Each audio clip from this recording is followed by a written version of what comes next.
Well, I think there's enormous demands on boards now, and the main challenge is to know whether what you're promising to your clients, society at large, whoever, is actually being delivered in the organisation.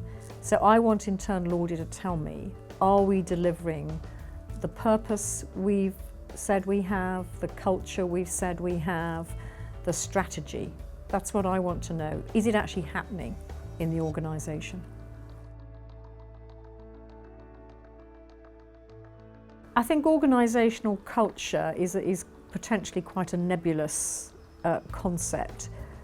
There's lots of detail in there, first of all, that internal audit can look at. For example, how well does internal audit look at the people, the quality of the people we recruit?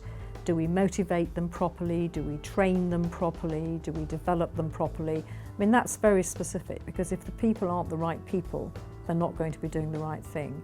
They can also look at outcomes for customers. If we say we're customer-centric or we provide great value, do we? So there's lots of specific things that can be audited. And then beyond that, I think audit just has to form an opinion. You know, they can look at the detail of what they do and then stand back and say, well, what does it feel like? Does it feel as if this organisation is actually living up to the values the board has set? And that's difficult, but it's a really important judgment from very expert people. I chair the whistleblowing charity Public Concern at Work, and I am quite surprised that some organisations don't pay more attention to having a culture where people are prepared to speak out if they see anything wrong, and investing in having a process that supports that. Identifying problems at an early stage is absolutely key and very, very helpful to any organisation. Internal audit, quite simply, has to make sure that that process is actually working. And they can see that in every audit they do. They can assess, is this a part of the organisation where people can speak out? Are the staff properly briefed on where they can go if they feel they can't speak to senior management, so that they can have an independent way of talking about things? And you can just test that every time you do an audit and say, is this actually working?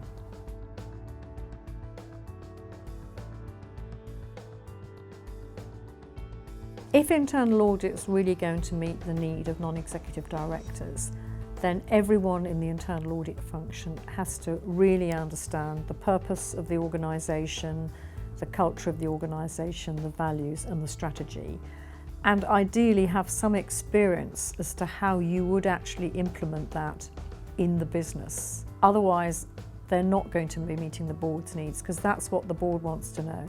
Are we actually delivering to those things?